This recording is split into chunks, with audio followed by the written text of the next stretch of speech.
사실 생각해보면 동생들의 모습도 결국 과거에 제가 거쳐왔던 제 모습이었었던 거잖아요.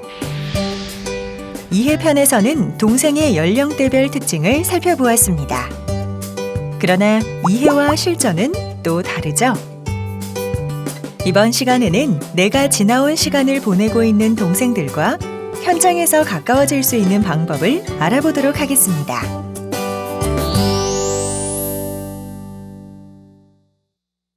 네, 안녕하세요. 활동기관 관리교사 박송희입니다. 우리 동행 대학생들 여러분들, 처음 만나는 동생들과 어떻게 해야 좋은 관계를 맺을 수 있을지, 또 어떻게 대화를 나누면 되는지 궁금하실 텐데요. 활동기관 관리교사인 제가 여러분의 멘토가 되어 안내를 해드리려고 해요.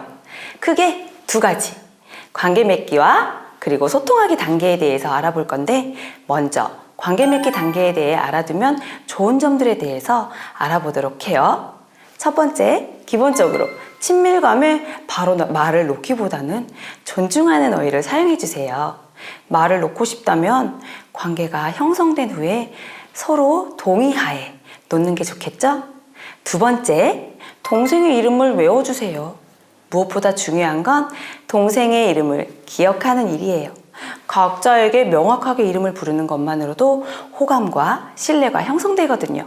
여러분, 얘들아 하고 하나의 그룹으로 묶어서 부르기보다는 한 명 한 명 이름을 불러준다면 동생들이 더 존중받는 느낌을 받을 수 있을 거예요. 세 번째, 자기소개를 통해 동생의 특징을 자연스럽게 기억해 보세요. 자기소개를 하다 보면 자연스럽게 자신의 특성이나 취향을 말하게 되죠. 그 내용에서 장점이나 긍정적인 키워드 위주로 기억을 해주시면 좋아요. 네 번째, 서로 불리고 싶은 애칭을 정하는 시간을 가져보세요. 저는 여러분이 비타민쌤이라고 불러줬으면 좋겠어요. 왜냐하면 저는 여러분이 힘들거나 우울할 때 미소와 밝은 에너지를 주는 사람이 되고 싶거든요. 여러분은 제가 뭐라고 불러줬으면 좋겠어요? 이렇게 스스로가 불리고 싶은 애칭을 정하고 서로 그 이유를 나누어 본다면 서로에게 어떤 존재가 되어주고 싶고 되어주길 원하는지 알 수 있을 거예요. 다섯 번째, 맞춤형 질문을 준비해서 대화를 유도해 보세요. 선생님들이 만나는 동생들이 무엇을 좋아하는지에 대해 미리 파악해 볼 수 있는 방법인데요. 진로, 고민, 학교 생활, 문화, 취미, 취향 등에 대해 물어볼 수 있겠죠.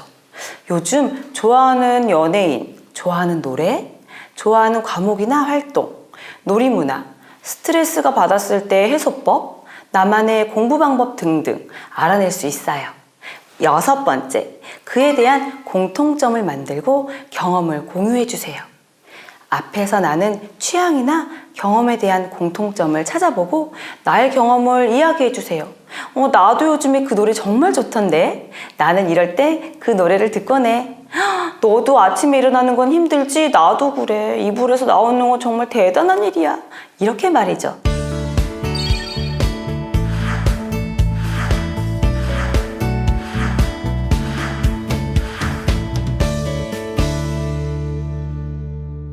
동생들과 앞에 다양한 방법을 통해 마음의 거리가 조금 가까워졌다면 이제는 소통을 잘해야겠죠?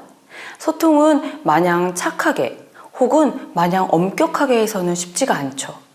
원활한 소통을 위한 방법들에 대해서도 알려드리도록 할게요. 먼저 첫 번째, 규칙 정하기입니다. 원활한 활동을 하려면 서로 간에 약속이 필요하겠죠. 활동을 시작하기에 앞서 규칙을 정하는 것이 좋은데 이때 동생이 직접 규칙을 정할 수 있도록 해주세요. 시간 약속, 비속어 쓰지 않기 등 중요한 규칙이 빠진 경우에만 선생님이 이 규칙으로 한두 개 더 포함시켜 주세요. 중요한 규칙에 대해 반발이 있을 경우 흔쾌히 협상을 해보는 것도 좋습니다. 두 번째, 칭찬과 올바른 훈계예요. 부모로부터 벗어나 자유를 조금씩 경험하는 우리 학생들이기 때문에 올바른 칭찬과 올바른 훈계를 통해 자신의 충동을 조절하고 옳은 결정을 해갈 수 있도록 돕도록 해야 합니다. 칭찬을 할 때는 외적인 부분과 결과에 대한 것보다는요, 과정과 노력에 대해 이야기해 주세요. 구체적이고 즉각적으로 아무리 좋은 말이라도 타인과 비교는 하지 않도록 한 것을 지켰을 때에도 칭찬을 아끼지 않습니다. 그리고 올바른 훈계를 위해서는 객관적인 사실을 바탕으로 잘못된 행동에 대해서만 언제나 일관되게 해야 하며 어떠한 경우에도 타인과 비교해서는 안 돼요. 세 번째, 경청과 존중하기입니다. 말하는 것만큼 경청하기 또한 굉장히 중요해요. 너보다는 나를 주어로 사용한 나 전달법으로 동생과 대화를 해보세요. 예를 들어서 조용히 해, 너는 매번 이렇게 떠드는구나, 이런 말 대신에 수업 시간에 너가 옆 친구와 장난만 치면 선생님은 계속 신경이 쓰이고 집중이 안 되어서 힘든데 친구와는 쉬는 시간에 이야기하는 건 어떨까? 혹시 꼭 지금 이야기하고 싶은 게 있다면 같이 이야기해 볼까? 라는 식으로요. 무엇보다 눈에 보이는 것만 성급하게 판단하기보다는 다양한 관점에서 관찰하고 파악하는 자세가 필요해요. 네 번째, 나의 실패와 성공 경험을 공유하기입니다. 동생과 소통을 함에 있어서 성공과 극복의 경험만 알려주기보다는 실패와 아쉬웠던 경험을 공유하는 것도 꽤 좋은 방법이에요. 동생에게 큰 용기를 주고 공감대가 형성될 수 있거든요.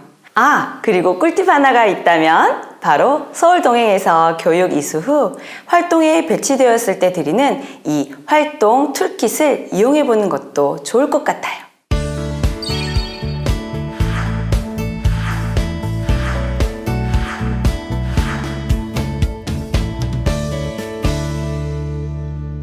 관계와 소통의 방법 잘 숙지하셨나요? 우선 동생 참여자분들의 원활한 동행 활동을 위한 방법을 알아볼까요? 먼저 내가 해야 할 역할에 대해 이해하고 활동 기간에 선생님과 사전에 충분한 소통을 하는 것이 가장 중요합니다. 여기에는 활동 가능한 시간과 요일, 활동 역할과 범위는 물론 내가 함께 하게 될 동생들의 특성과 유의사항이 포함되겠죠? 우리가 앞에서 알아본 것 외에도 현장에서 동행 참여자분들이 다양한 질문을 해주실 때가 있는데요. OX 퀴즈를 통해서 우리 활동에 대한 궁금증을 풀어보도록 하겠습니다. 준비되었나요? 동행 활동 중 교재비나 간식비 정도는 개인 사비를 사용해도 될까요? 정답은 X입니다. 서울동행은 희망하는 활동 기간에 대해 운영 체계와 운영비를 각각 지원하고 있어요. 그 운영비로 활동을 위해 필요한 부분에 사용할 수 있도록 하고 있고요. 활동 기간과 논의된 범위와는 다르게 별도의 비용이 발생할 것으로 예상되는 경우에는 활동 기간과 논의하여 진행하는 것이 좋습니다. 안 된다 라는 차원이 아니라 개인의 부담으로 가질 영역이 아니라는 의미를 할 수 있겠습니다. 다음 문제입니다. 동생이 나의 기준에서 도를 넘는 행동을 할 때 가벼운 꿀밤 정도는 괜찮다? 정답은 X입니다. 체벌도 스킨십도 내가 생각하는 정도와 상대가 생각하는 정도가 다를 수 있어요. 서로의 규칙에 대한 약속과 충분한 대화로도 어려움을 겪는 경우에는 체벌을 하기보다는 그 동생을 가장 잘 알고 있는 활동기관 선생님에게 도움을 요청해 주시면 좋을 것 같습니다. 세 번째 문제입니다. 동생과의 활동은 정해진 시간과 정해진 공간에서만 해야 할까요? 네, 이번에 정답은 O입니다. 서울동행 봉사자의 경우 활동 시 위험 상황에 대한 자원봉사자 상해보험이 적용되지만 동생들은 그렇지 않습니다. 그렇기 때문에 갑작스러운 위험 상황 시 동생을 보호해 줄 수 없는 경우가 발생할 수 있게 됩니다. 활동 기간과 약속된 시 공간에서 하되 부득이한 경우 활동기간관리교사 및 보호자의 동의하에 진행해 주시는 것이 좋겠습니다. 마지막 문제입니다.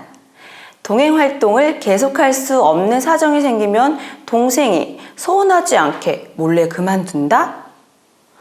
네, 정답은 바로 X입니다. 자원봉사자 활동은 나와 상대방과의 약속으로 이어져 있어요. 활동 기간과 동생에게 중단해야 하는 이유를 충분히 설명하고 마무리하는 시간을 갖는 것이 좋겠습니다. 좋은 마음으로 함께하는 자원봉사 현장이지만 다양한 사람들이 함께하기에 난감한 상황이 발생할 수도 있어요. 요즘에는 인권, 성감수성은 특히 더 민감하게 가져주셔야 하는데요. 우리 동행 참여자분들이 특히 기억해 주셔야 하는 몇 가지를 알려드릴게요. 첫째, 동생과 함께한 시간이 너무 좋아서 SNS에 사진을 올리는 것. 그 시간을 기록하고자 동생과 함께 인증샷을 남길 수 있겠지만 SNS에 사진까지 올리는 것은 삼가해 주세요. 우리 동행 참여자분들이 일상 속에서 친구들과의 사진을 올리는 것과는 달리 동생들은 미성년자이기도 하고 SNS는 사진이 어떻게 유포되거나 활용될지 모르는 면이 있기 때문에 조심해야 합니다. 둘째, 동생들이 너무 귀여워서 특정 신체 부위를 터치하는 것. 활동을 하다 보면 동생들과 친해지다 보니 무릎 위에 앉혀놓고 활동을 할 수도 있고 어깨 동무를 할 수도 있고 안아줄 수도 있어요.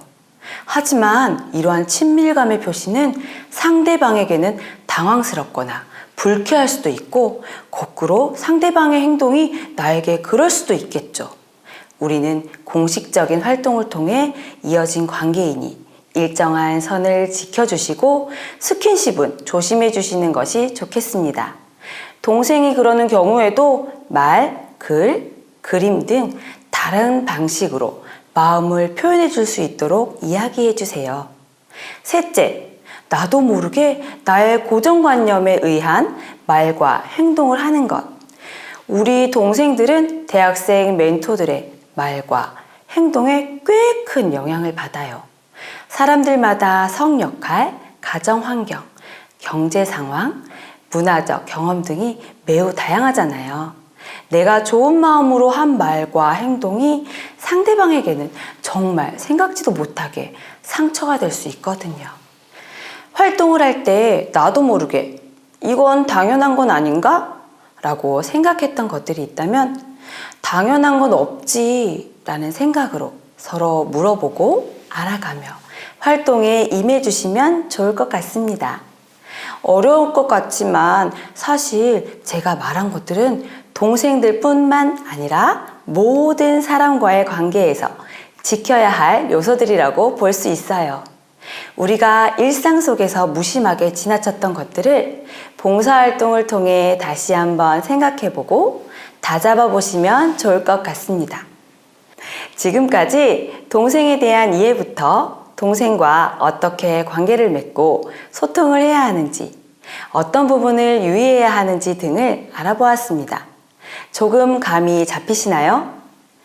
다음 시간은 동행 실천론의 마지막 순서로 실제 동행 활동을 진행하는 방법에 대해 이야기해 볼 예정이에요. 우리가 본격적으로 동생들과 돌봄, 교육, 재능, 기획봉사활동을 진행해야 하는데 어떻게 동생과 함께 주체적으로 그 일련의 과정을 디자인해 나갈 수 있을까 고민되시죠? 궁금하시다면 다음으로 넘어가 보시죠.